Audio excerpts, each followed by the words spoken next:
When we began the design process for this building, we selected MHTN Architects of Salt Lake City, and we embarked on designing a building that we had never built before. Brian Turner, our district architect, me and the firm began doing some research, and we found buildings across the state that were housing special education students, and with one exception, all of the students were being housed in surplus buildings. We widened our search to not only the United States but across Europe and Asia, any school district that had a special education program, and we found a lot of really great programs. There was one in particular that stuck out, and that was in England, and as we investigated further and researched the program, we went back to the building to look at it, and once again it was a surplus building. So there wasn't really anything for us foundational wise to design this building, and so we felt like we were starting from scratch on creating a building for special ed students. We ended up with a facility that centered around a town square, or a Mayberry concept, if you will, where the students entered in from a covered courtyard, and this made it much easier for them to come in. They passed the mayor's office and into the town square that was surrounded by the theater and the restaurant, the hotel, the library, and other functions that you might see in Mayberry. And so the architects did a great job of defining those spaces and creating a building that was more in alignment with the rest of our buildings being built in the district. The first time I walked into this building, it was just an aha moment. And to see the colors on the walls, the open windows, that whole foyer area was open, it was bright, and it was huge. It wasn't these little squatty short halls, small contained areas. The classrooms were bright. It was an inviting place to come right from the get-go. Well, it's humbling to think that there are people out there that care this much about our students that are 18 to 22 that are transitioning, that care this much to give them a facility like this. The design of this building is unique because it's very modern. It's clean, the edges are sharp, it's inviting. Even the carpeting, when I saw the different color circles and rings throughout the building, it just was like, oh my gosh, you're transitioning from one area to another area. I think this school really honors what our teachers are trying to do for our students by giving them very workable spaces. It's been nice because we can make changes with how we utilize space in the building to meet the teachers and the students' needs. Well, the collaboration areas that we've been given in the STAR program to work together have been great. We're all stationed right there in a common area. In a typical school, you feel somewhat alienated, especially in special ed.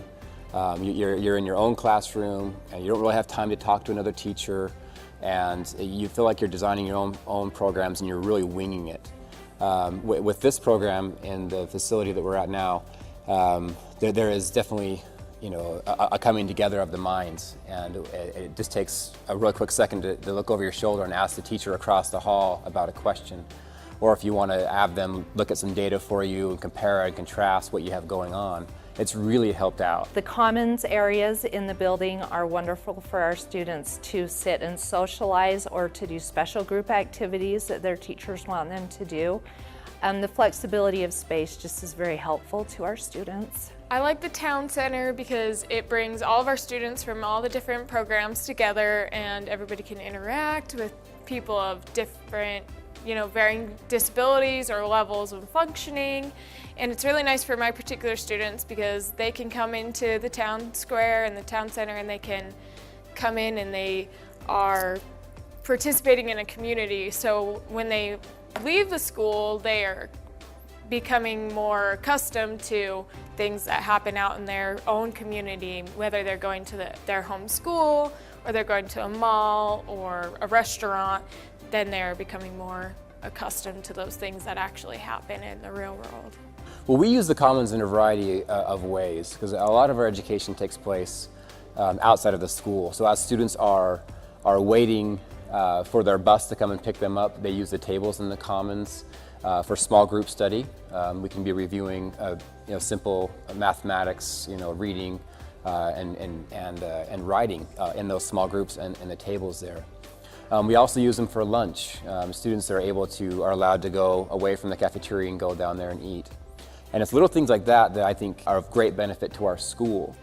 Because in a traditional school, you see the special ed kids and they're off in the corner.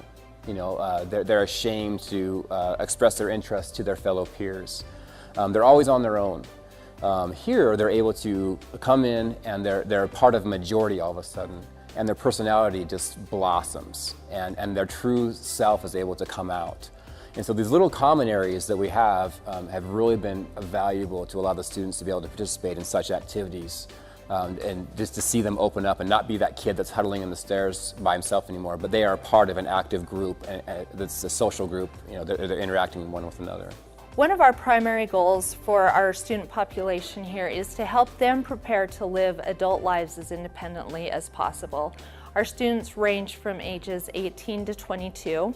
In order to provide the students with settings where we can most closely simulate independent living, we're very fortunate to have a school store, a school apartment simulation, and a school life skills room, which includes 5 kitchen spaces.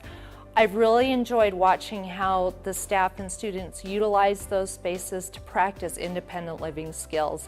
I like spending time in the apartment because it helps you with life skills. Like, one of those rooms is for an apartment, so you're getting ready to transfer from this school on your own.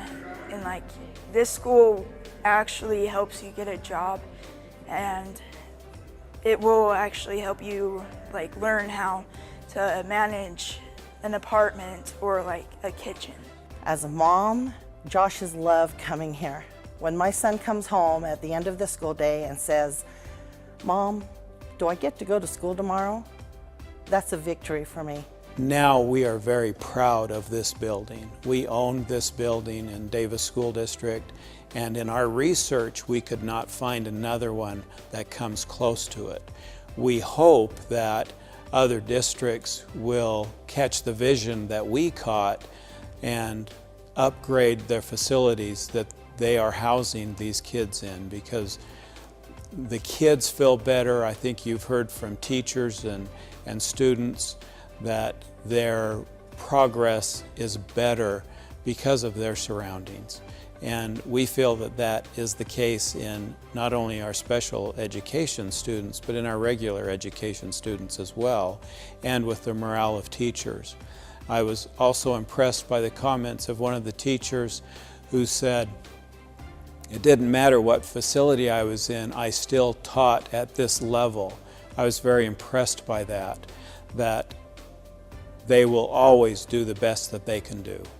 And the building, however, he saw a difference in the students, in the way they performed and in their morale and in their parents, and that does make a difference. Yes, this school has really prepared me to live on my own.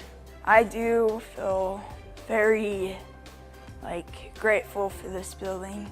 Feels more safe to be in this school than any other school that I've ever been in. Makes me feel at home. I'd honestly say that this is like a second home for me.